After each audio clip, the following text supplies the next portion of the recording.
We're going to start now.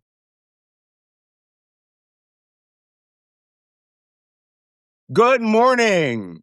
I am Malcolm Nance. This is Black Man Spy podcast and Substack Live. Today is the day 37 of the U.S.-Iranian war.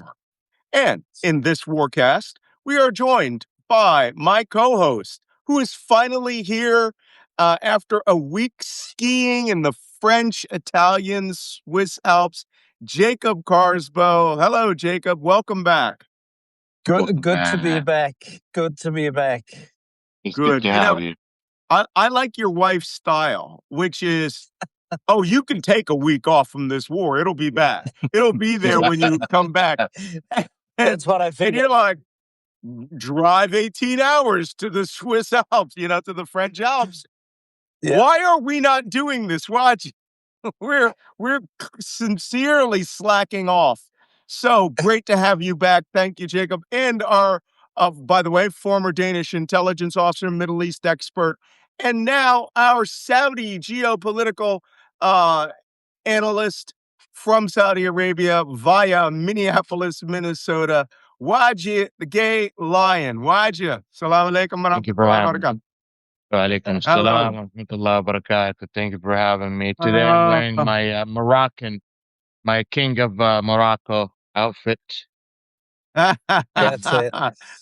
You know what? I'm too busy to go down into my man cave. I've been back a week and I haven't been down there at all. I haven't even opened the combo.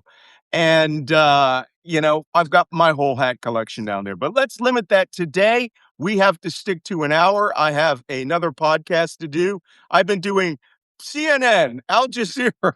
Everybody has been calling me. I don't get a break from 3 a.m. till about 2 p.m. I do a very solid 11 hours of work. And then I start again on Twitter Spaces. I'm always invited in.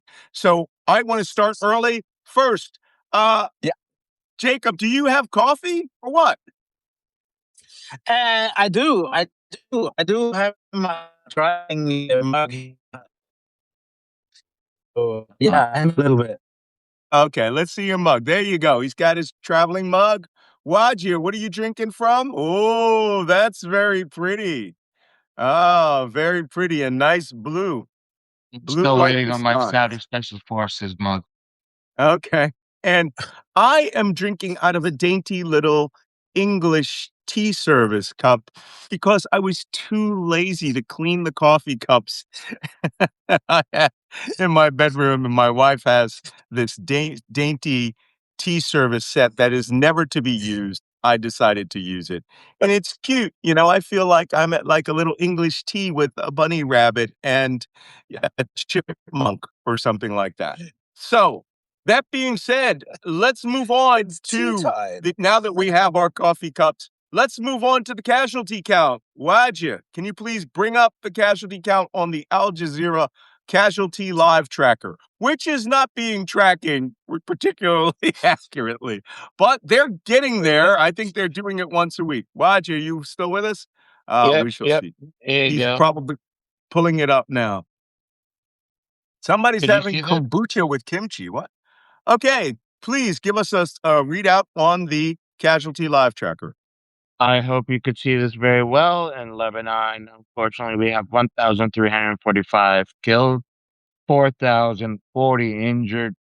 Again, I have a theory that there's a direct correlation between displacement and number of killed, especially that there is not much infrastructure in Lebanon, and they are already facing the crippling economy and a failing government. 4 killed in Palestine, 4 killed in Syria, 24 killed in Israel, 6,594 injured in Israel, 29 injured in Jordan, 109 killed in Iraq with a dozen injured, 7 people killed in Kuwait with dozens injured. In Saudi Arabia, you have 2 killed and 22 injured. Bahrain, you have 3 killed, dozens injured. Qatar, you have 16 injured. UAE, you have 12 killed and 190 people injured. Let's remember that the UAE got the biggest hit from the Iranian government from the GCC. Oman, they have 3 killed and 15 injured. And then Iran, 2,076 killed and 26,500 injured. And the one of the important numbers that we really need to focus on, it says 13 killed, and I checked more than 365 injured. It says 200, but I checked the number. More than 365 U.S. soldiers have been injured, and we have Mhm. two. And then I think you're going to cover the planes, right? Yeah, I am. That's a significant activity. So And nobody killed thus far. Okay, so that's it for our casualty count. Let's go straight to significant activities. Yesterday, when we were signing off, the significant activities were just starting. We have a U.S. F-15E Strike Eagle was shot down in South Central Iran. We discussed that yesterday. I'm going to bring it up on the situation map so that you can see it on Google Earth. Okay, this is the Strait of Hormuz in the Middle East, right there. Here in southwest Iran, in the Zagros Mountains, is where the aircraft went down, southwest of Isfahan. On the way to Isfahan, I will show you and give you an update on that situation. It went down right here in the heart of the Zagros Mountains. I don't know if you can see Was that that, the but A-10? no, this is the F-15.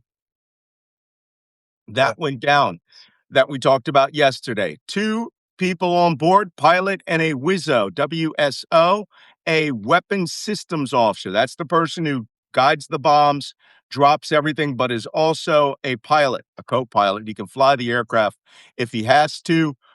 We showed the video yesterday. Actually, I think I'll show it again, where the F-15 was hit on an infrared with a infrared missile. And that is a missile that tracks only the heat out of the aircraft. And when I showed the video yesterday, it was the one that most people were not tracking. And it shows really clearly that the aircraft was not only hit, but that there were two clean ejections from it. Just bear with me. Uh, ba, ba, ba, ba.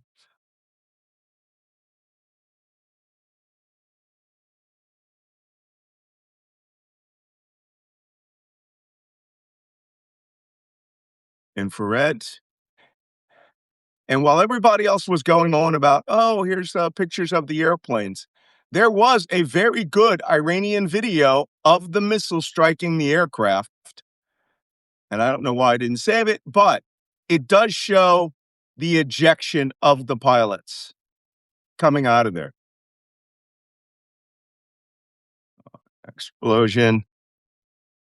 And two clean seats. I pointed that out yesterday. I don't know why I didn't do that.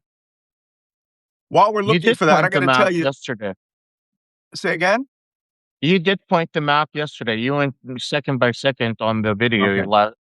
last This morning. is This is the F-15E Strike Eagle aircraft. It is not a stealth aircraft. It is a bomb truck.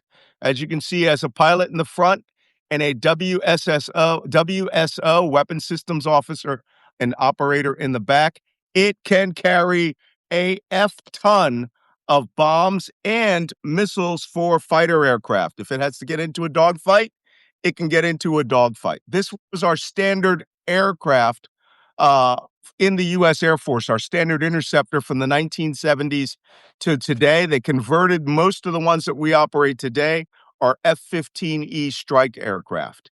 And their job is to blow things up, drop loads of bombs. So, gosh, we're having a hard time finding this video again. So, Here, let me work on that for you. the pilot and the co-pilot ejected from the aircraft. They went down in central Iran, and we saw yesterday the search and rescue operation that took place involving U.S. helicopters flying in the middle of the day in Iran. For those of you who know, I was a survival, evasion, resistance, and escape school instructor. That's the school where we teach you what to do after you have been shot down and your job changes from pilot to a survival evader.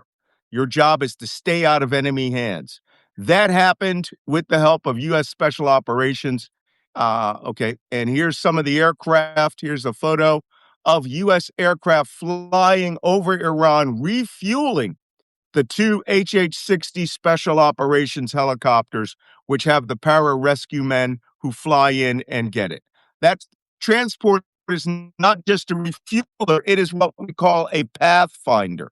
It will lead these helicopters right to the crash site, circle over it, make communications with the pilot, because those helicopters will not land. In fact, they generally don't take off and penetrate enemy airspace unless they have positive identification of that pilot. Here's one of the helicopters flying over Iran right now.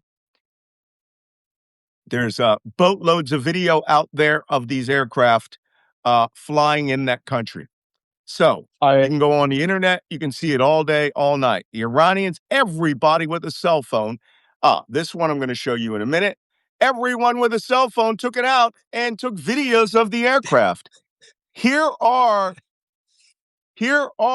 the two helicopters, the two rescue helicopters flying very close to the target. Now, how do I know that? Because the transport aircraft is not there. It's going to a higher altitude. And you can see these aircraft are very low to the ground, right? Which is interesting. But what they don't see, and they won't see for a few moments, is there are Iranian police cars that have set up a roadblock on that road, and they are opening fire on both of these helicopters. You can watch this right now. You can hear these guys blazing away with their AK-47s. And guess what? They hit both helicopters. We've already received reports that U.S. service members as part of the rescue crew were hit and wounded. هلیکوپتر آمریکا از نیرو نظامی برای دشت بزن به نازمت بزن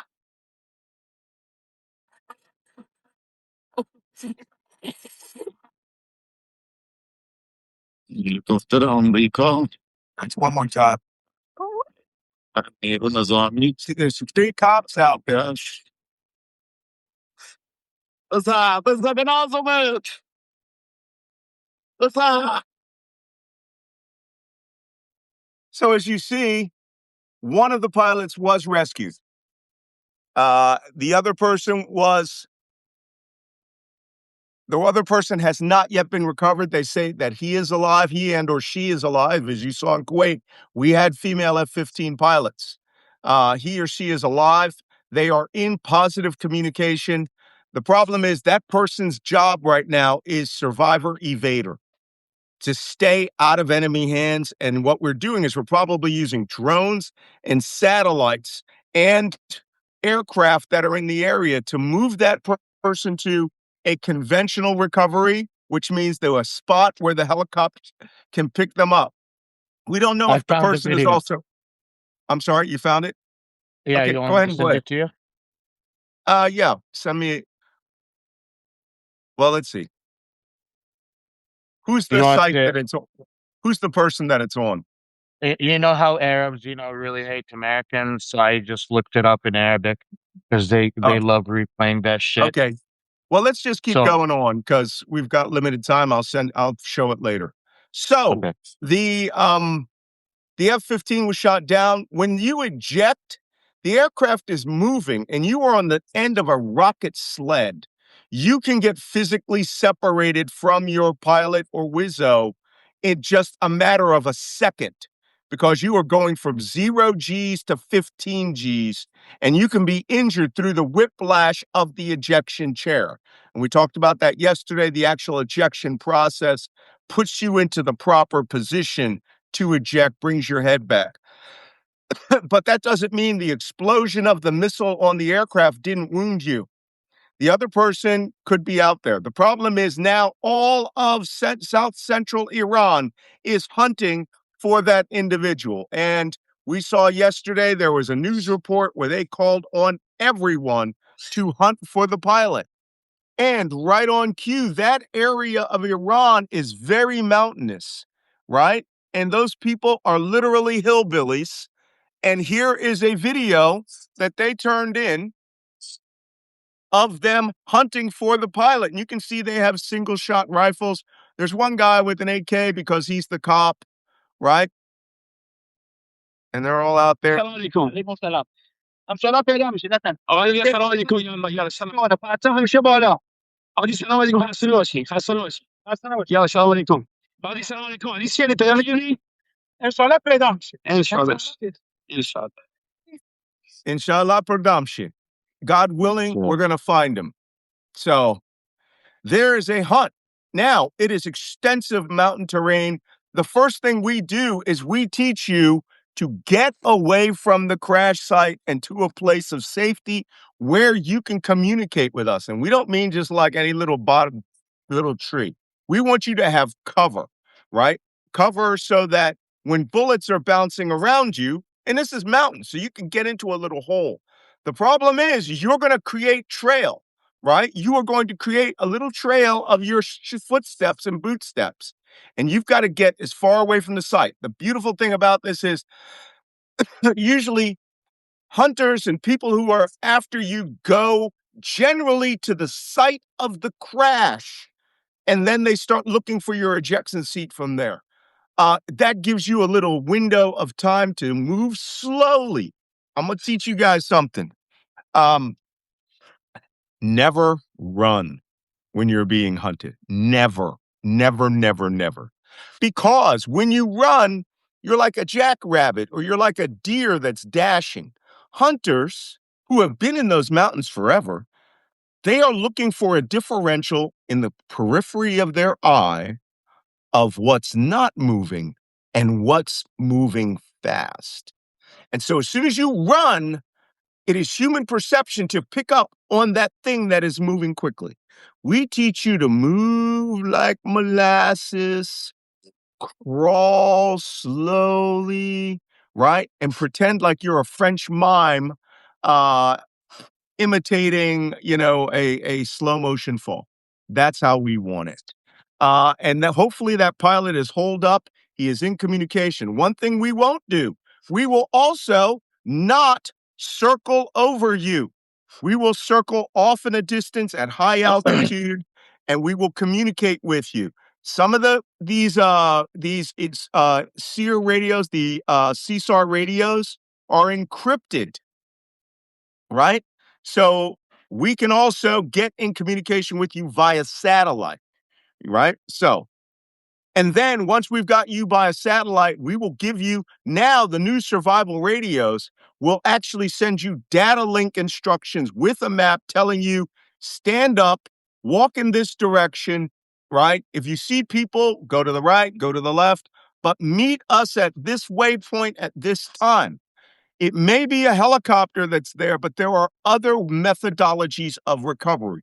Conventional recovery is whoop-a-doo, we fly in a helicopter, we land. A parajumper will come out. He will physically put his hands on you and guide you back to the helicopter, right? We don't want you run into the helicopter because sometimes guys get itchy trigger fingers. And then you will take off and you will start your memoirs.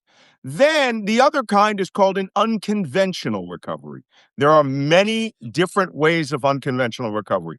You can be sitting there minding your own business and then suddenly, right, guys from freaking Delta Force or SEAL Team 6 show up around you and go, "What's for breakfast?" And then they take you and you are now a package that is carried along with them where you will patrol out with them to a recovery point. Another unconventional recovery is people related to the CIA or other intelligence agencies who may have a guy there named Hussein and his brother Hassan, who are U.S. intelligence officers or assets. And they will send you a message saying, go to this light post, lay in the grass, and two guys named Hassan and Hussein, who are going to be playing rap music, will come out. And as they take a pee, all right, they will flash a little infrared flashlight at you, and we want you to say this. And they will come out and they will say some code word that we have sent you via the sat phone. And then you will get in the car and they will hand you civilian clothes, right? And then they will extract you maybe to a point where Delta Force comes and gets you, or they hand you over to the Israelis, or they take you to a safe house. What we don't ever want you to do is do not make contact with civilians. Never, right? Don't be going to people's houses. Don't be stealing their shit. Don't be, saying, oh, I'm tired, I need water. I will throw myself upon the mercy of the Iranian people. That could be a mistake. Although most people will be insanely hospitable to you, right? Not everybody.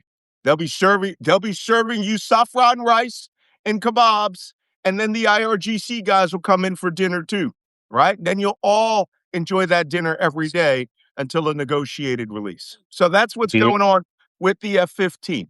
More news. In addition to that The F-15, just go ahead. one observation there, Malcolm. Here, Yes, sir. The fact that the one of the crew is still out there and one was extracted already is is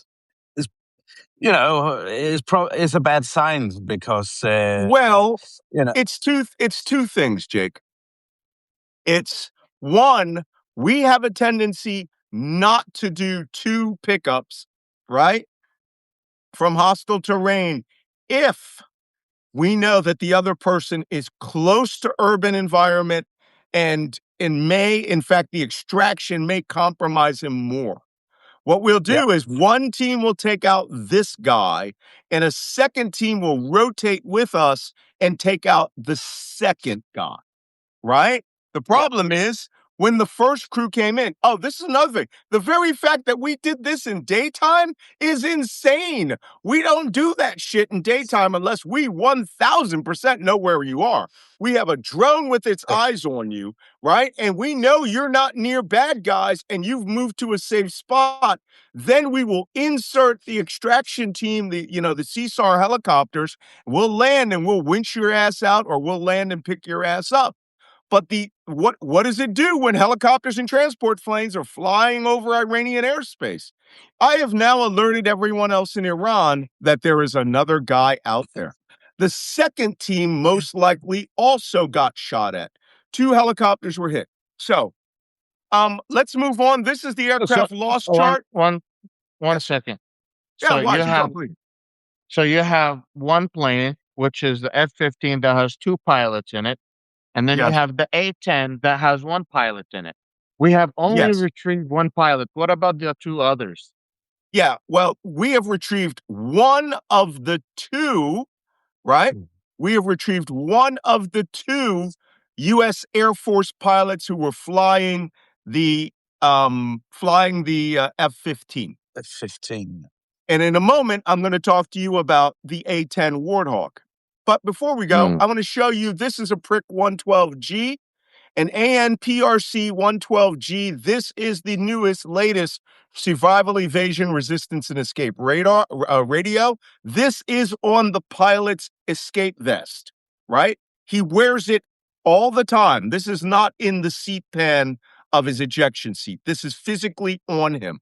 He has on him this radio, a quart water bottle, and then he'll have his survival gear like fire starting, water filtration, all that physically on his vest. When he ejects, that goes off with him. In the ejection seat, we have a secondary survival kit. It's called the ejection seat pan. In there is a rifle and 4 magazines of ammunition, 120 rounds of ammunition, so he can fight, right? That's the GAU-5 survival rifle. But this thing gives him positive communications in every direction. Let me show you this. and it is satellite linked, and radio linked. So he can talk to an airplane that's right above his head. I'm going to show you why do they take away the cool photos when I'm looking at them? And he can talk to the aircraft right above their head. And he can also talk to Washington, right? PRC-1112G. There you go. Hook Combat Rescue, radio rescue. It's a cool radio because it communicates both ways, both satellite and telephone, right? It can become a cell phone, it can become a radio, it can become a satellite dish, and we can send you insane amounts of instructions on that, right? So there you go. And I will show you real quick the GAL 5 rifle.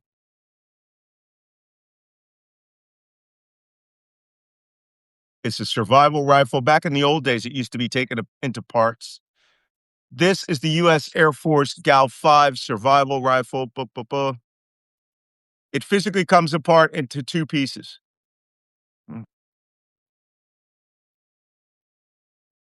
And then once you put it together, it's an M4 rifle, right? It's got 120 rounds. Here's a good example.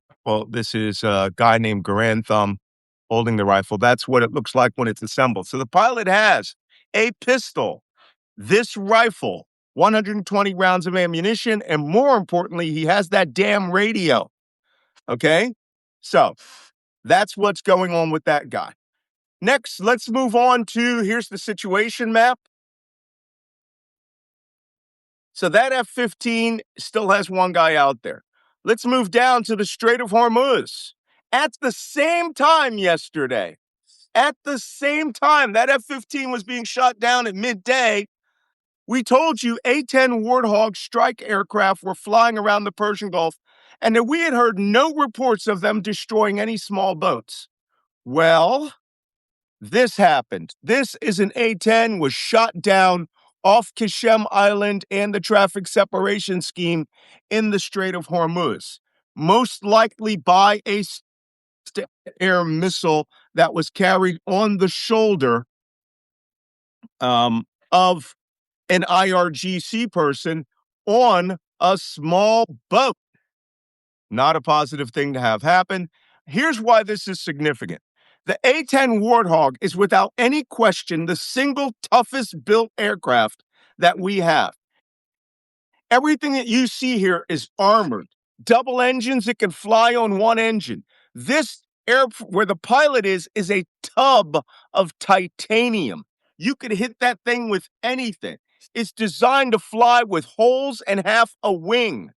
And more importantly, it has on the front of it this giant Gatling gun, right? Which can shred anything.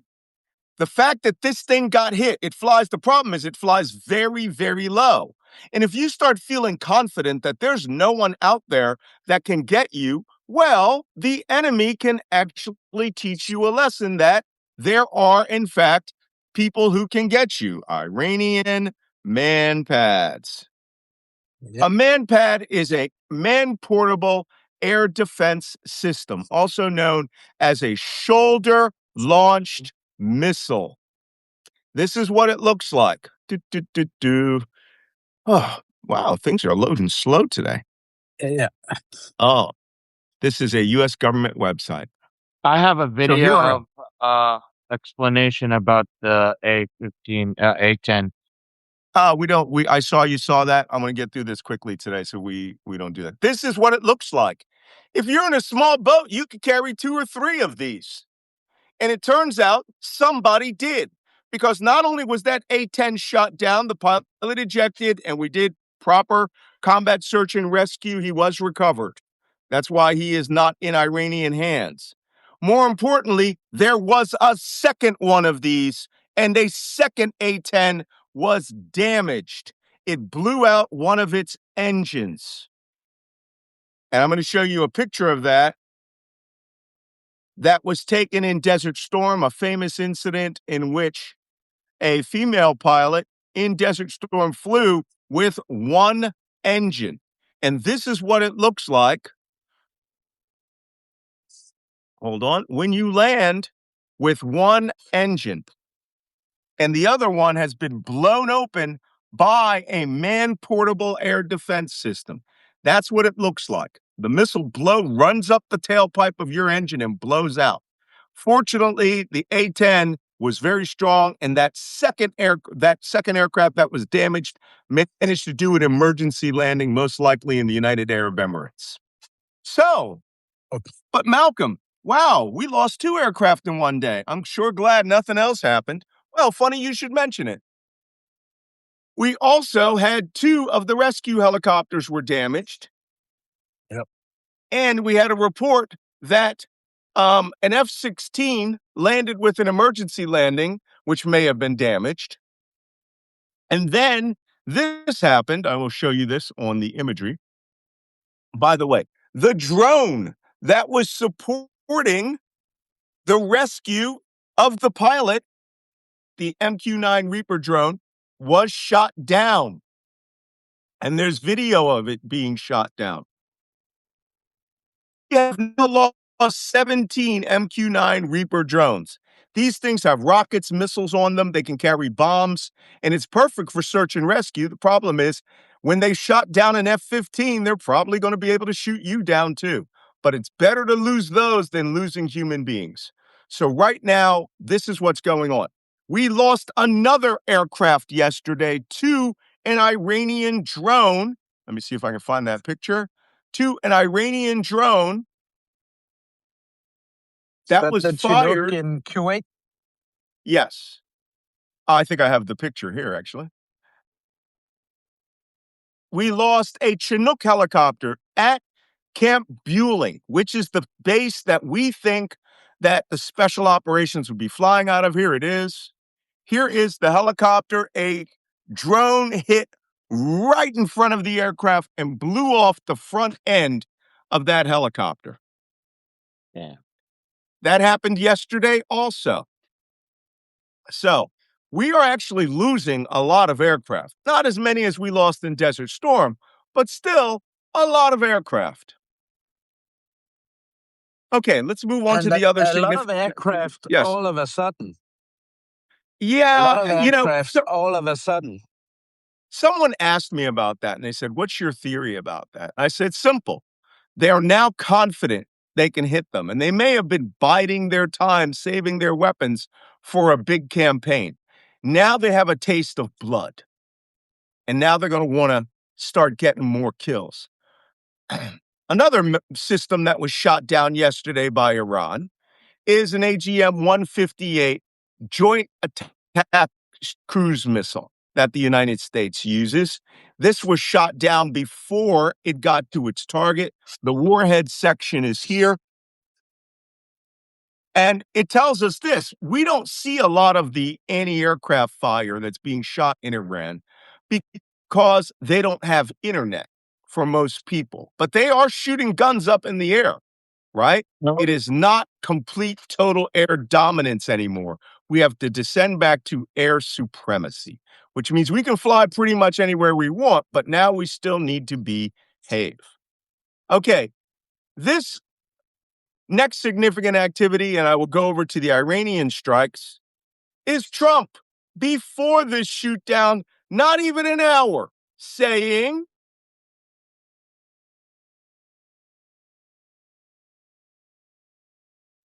you know it's going to be stupid. Yeah. You know it's going to be stupid, right?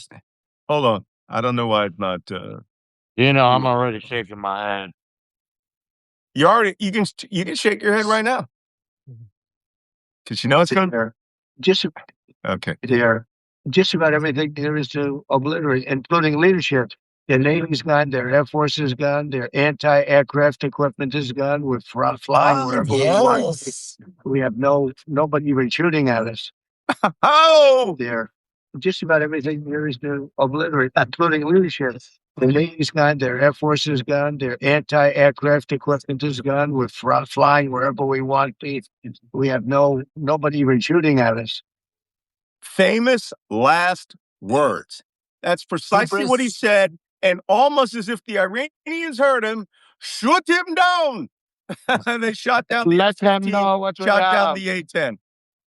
Bring out Yikes. good guns today. Make him look bad. We have to make him look very bad today. Yes, very good. Okay, let's move on to Iranian strikes. There were a lot of significant Iranian strikes other than the ones that we had. Malcolm, Israel. I have one Yes, question on this about the A10 because the yes. man pads, are so common. It's not specific of the Iranian Revolutionary Guards or anything. They're all over the place. How many? Do you know how many have been lost over the years in Iraq and Syria, for instance? Oh, A-10s? Yeah, Not, to I man think pads. right now, I'm almost certain before this war, it was 9. Okay. And I mean, but that was in an intensive. Iraq is 1/4 the size of Iran. Yeah, And they yeah. had a huge army, and we lost them during Desert Storm. We lost them during Iraqi Freedom. We lost some in Afghanistan. But those were like flukes, golden BBs. Now Yeah. they've got a taste for it. Now the whole country's being given missiles today. Yeah. Everybody who has a surface-to-air missile training. When I was in the Ukrainian army, I went through Stinger school, and let me tell you, when I finished that course, I was like, I want to be a Stinger gunner. And in the 2022 Kharkiv counteroffensive, I was part of the Special Operations Task Force, and they were like, "Hey, we're looking for a Stinger guy," and I was like, "I'm in. I'll do it," because there's just something sexy about shooting down aircraft. Um, Now everyone in Iran wants to be the guy, wants to be the person to shoot down the next airplane. So it's going to get interesting for us. Let's move on. We got 25 minutes. Yeah. Israel, Tel Aviv took multiple ballistic missiles. Here is a cluster bomb hitting multiple places in downtown Tel Aviv today. I think this is Ramat Gan.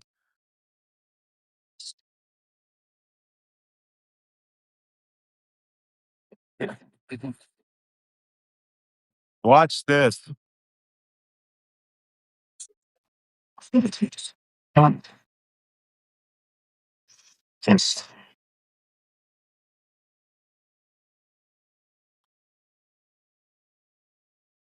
And there's one over here. Sorry. I don't know if you saw it, but that building, the top of that building took a direct hit. I'll play it again.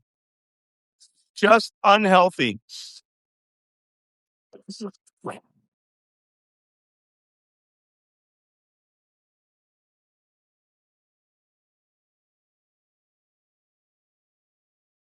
Now, the reason you keep hearing multiple explosions is this is a cluster ballistic missile falling, and don't forget, it has 70 to 80 basketball-sized bombs inside it. And that's why when you see these interceptors being launched, they're not launching one interceptor for the ballistic missile. They launch 12, 13 iron domes to try to intercept the cluster bomblets because they are potent. And here's some more of the damage from Israel. This has happened hours ago. That's from the cluster bombs that are falling in the streets there. That street looks familiar. Yes. Huh. Well, it's about Israel. All those streets look pretty familiar. Okay. The other places that got hit, Bahrain, 16 drones. The United Arab Emirates, the Habshan refinery was struck again. Not the Habshan refinery. The Habshan pumping station was struck again. In Bahrain, it was the Sitar oil facility, Sitra Island oil facility, which is a giant separate island from the main island of Manama, which is where their oil pumps are. They hit it again. They have been trying to hit that every day and with good success. United Arab Emirates also had a Google data center was struck. Now, the Emiratis say it was struck by debris from a drone. Well, when it blows the entire face of the building off, the debris was when the drone went through your front door. So Do that's you a have cute any way of idea saying how it much? was actually direct hit. Yes, sir. What? You have any idea how much that facility cost? No, but in the hundreds of millions of dollars because it was an AI data center. 30 Next, billion. Jordan. 30 billion. What? It 30 couldn't be billion. 30 billion. You mean 30 million, not that one facility. Hold on, let me Check triple that check. number, but it's a big ass number. Also, off Bahrain, in the anchorage off Bahrain, a merchant ship was attacked with very, very specific reason. The Iranians track every individual ship that is in the Gulf, and they also do intelligence analysis on who owns it. It turns out this vessel, called the MSC Ishika, was partially owned by an Israeli company. So this morning it ate a drone and is on fire. Of course, I stand by my I have a word. It photo is of that. 30 billion. I just checked. A building that costs 30 billion. The Khalifa Towers doesn't even cost 30 billion. Okay. That's how much it cost, yes. Okay. This is the MSC Yashika before a cruise missile hit it in the bridge and set it on fire. They don't know what the status of it is right now, whether it's burned out or not. But the Iranians are going through every ship. They're checking it twice. And if they find out you have any links to the United States or Israel, you're eating a cruise missile.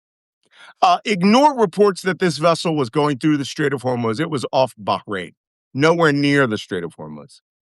Jordan, the Al Azraq Air Base in Jordan, where U.S. Special Operations and Rangers have been staging for the last 2 weeks, was struck with ballistic missiles this morning.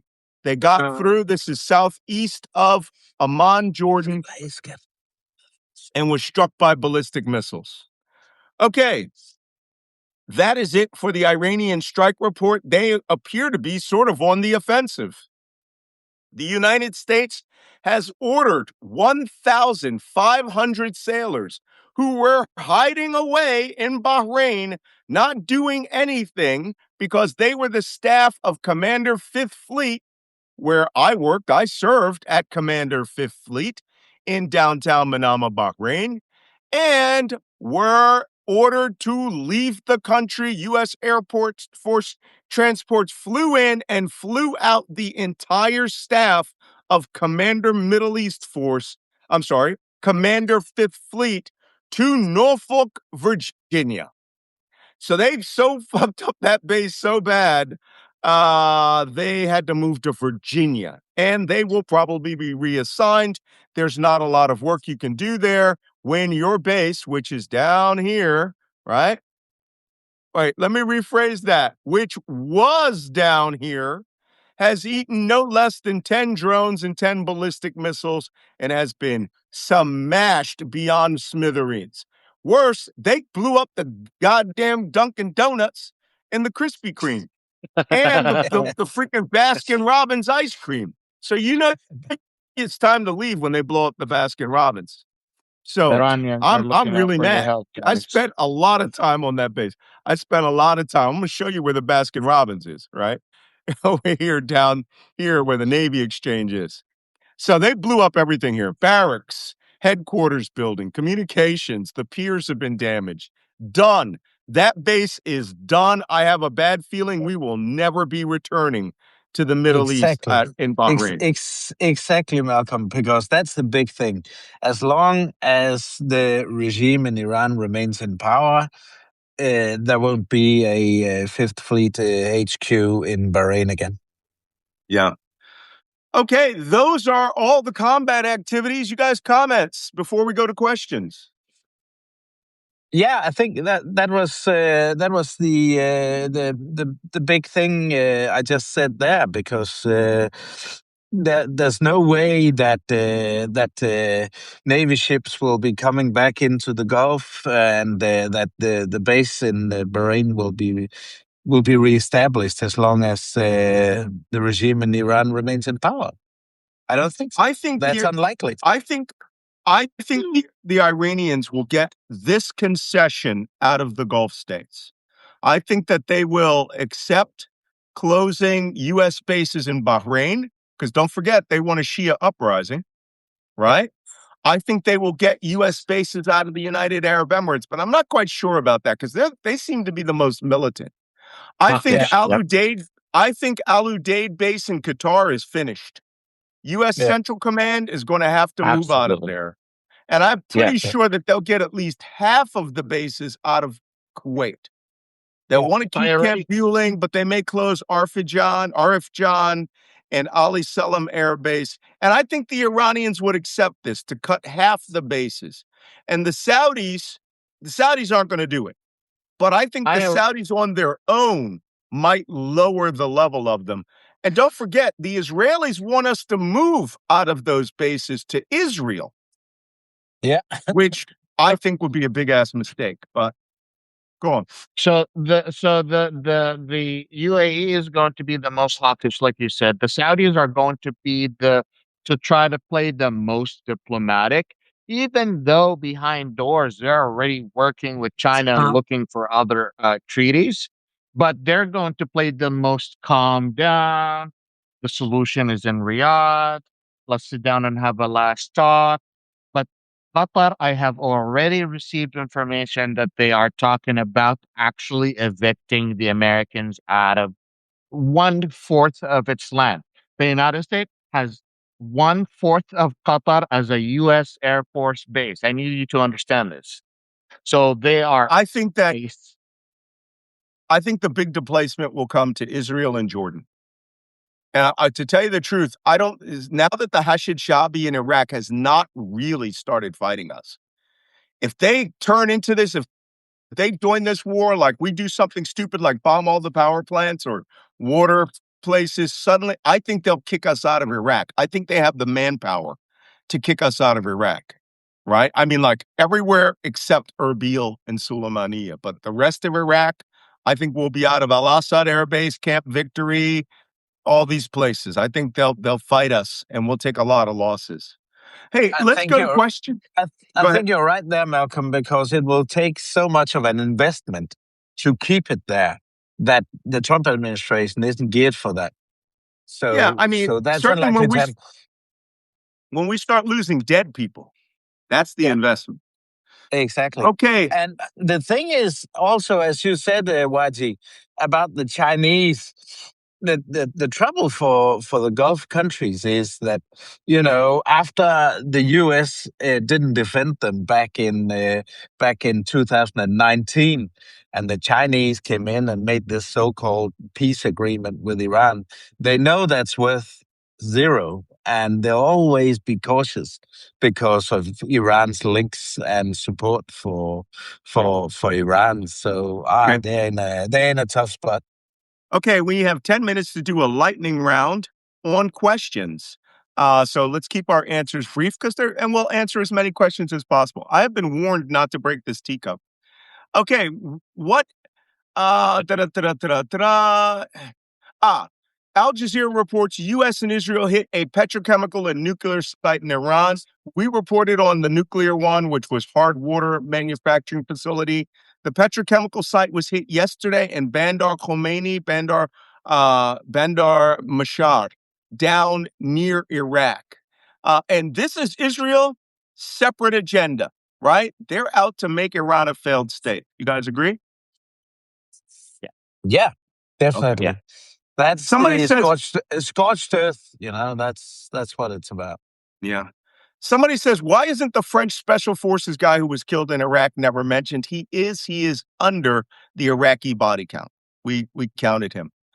Somebody says we need to talk about that attack on the U.S. Embassy in Saudi Arabia. Yes, we found out that an attack we reported on that was like March 5th, where the U.S. Embassy was hit with drones, was far more extensive. It was oriented at the CIA station in Riyadh. They hit it with 2 drones. One drone went through the building. The second drone went through the building, I guess, to destroy the skiff inside it, and the building was on fire for half a day. So we talked about it when it happened, but now they're getting more reporting on it. Let me see. Do immigrant workers get included in these casualty accounts? That was from Bluestein. Yes, they are. Most of the Gulf state casualty counts are only immigrants. I haven't heard of any Emiratis other than the 2 pilots that crashed being killed. Uh, ba, ba, ba, how far from a crashed plane can the ejection seat end up? Miles. Because don't forget, that plane is still continuing, even if it's spiraling out of control. It's spiraling out of control at 500 miles per hour, right? When the ejection seat goes off, it takes you up, out, and away. And you can come back while that plane crashes 4, 5, 6, 10, 20 miles away. So, what were these pilots doing before they were shot down? I know what they were doing, but everybody, Jacob, you know what they were doing? They were making Yeah. jokes and shit. Most likely. Yeah. Right? They were Yeah. making jokes like, man, we bombed the fuck out of that place. Yeah, I hope them bitches got insurance. And then It's all like, of a sudden, boom. all of a sudden, boom. Oh, fuck. Eject, eject, eject. Oh, Yeah. shit. I'm not a pilot anymore. I'm a survivor evader. And as you're coming down on the silk, you're going through what was that post ejection sequence I was supposed to have remembered when I was in Spokane, Washington, way back when. Yeah, that's why you got a SEER advisor in the U.S. Air Force at every level. Okay, I will not be commenting on the political stuff because principally Hegseth, the chaplain, the generals, that's an entirely different story. Don't you think it might end this war if the pilot is captured? No, I No. think it might escalate the war. Jacob, what do you think? I think so too. And I think Trump is contemplating precisely that. And he's still got no idea of, if he escalates, how to, stop the war and save face and have an exit strategy. So it's Yeah, going to make matters even worse. yeah, And the Iranians are ready to hit and destroy as much infrastructure as they can in the neighboring countries. yeah. So, Um, so the Iranians have a literal bounty on the pilot of 10 billion Toman, which is around $60,000 60. dollars, $60,000. You can buy That's your a ass a heck. BMW with that. Well, if you're an Iranian, you can buy yourself a house. Uh, Oh, them young guys all want a BMW or a Toyota Corolla. Every one of them I've ever met from Iran. They love so a BMW, a used I'm one. just saying the Iranians, if they're serious about capturing the American pilots, because it signals to their people that they have brought the Americans down to their knee and they are under control. And that what's so called America that likes to say that they're the strongest country in the world, but because they have the strongest military, which they do, but even the strongest military could not take us down. And that's the rhetoric that's going to be coming out. Yeah. Hey, listen. So thank you. I'm going to give you a last comment on the next one. Jackie asked, what's the word on the 40 Israeli backup planes that Scott Ritter reported on, supposedly destroyed in storage? And briefly, what's up with Scott Ritter? Okay, I'm going to make this clear on this podcast one time. I never give any credibility to the following people. Scott Ritter, who was a UN weapons inspector during Desert Storm 1, who was sounding the alarm about weapons of mass destruction, is a convicted pedophile. Okay?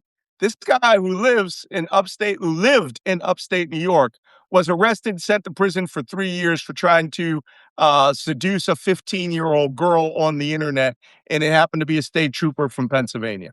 So I do not give credibility, no matter what their background in, on convicted pedophiles and child molesters.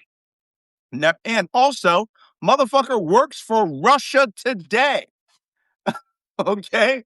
No, not. And he's like, Ukraine is going to be destroyed in 3 hours. He said that in 2022.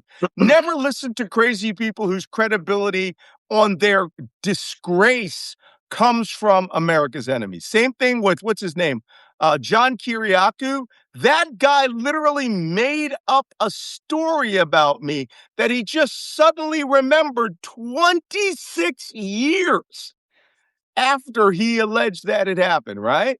And I wasn't even living in the United States when he said that I did this. He said that I bought books from him on eBay. And I'm like, what the fuck? Who is this guy?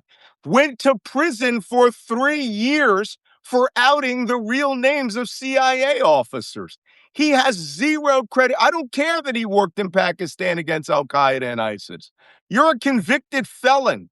And now it is, and he also works for Russia Today, right? Or comments on Russia Today and these crazy channels, because it is incumbent upon them to restore their dignity by saying crazy ass shit. Okay? Please don't ask me questions about Scott Ritter, John Kiriakou, Larry Johnson, all these, what's his name? Douglas fucking McGregor. These people are all working in Moscow's pocket. I do not address any stupid shit they say. And they come off with crazy ass shit, right? Like 1 million US soldiers have been killed thus far. Don't damage your credibility by asking me those questions. Guys, last words. We can take it out. Jacob, where are you going to be tomorrow? I'm going to be back in Copenhagen, so I'll join you and hopefully be a bit more fresh than right now. But the big thing I think also we should explain to people is that what we can see from the Iranians is that their C2, their command and control, is still working. They're still conducting something that we can say it makes sense. It has a pattern. So any thought that Trump by just escalating won't be met by a hard response. That's that's delusional. So unfortunately, you could say the Iranian system works, and that's what we can see. I don't think Trump acknowledges it and realizes it, but that's the danger. Well, all right, guys, we got to go, because if you want to watch Save America Movement, I will be on with them. It'll be live streamed through my key with Steve Schmidt. So we will be talking about these again. So see you all tomorrow, same time, same bullshit. Bye-bye. Have a safe travel. Bye-bye.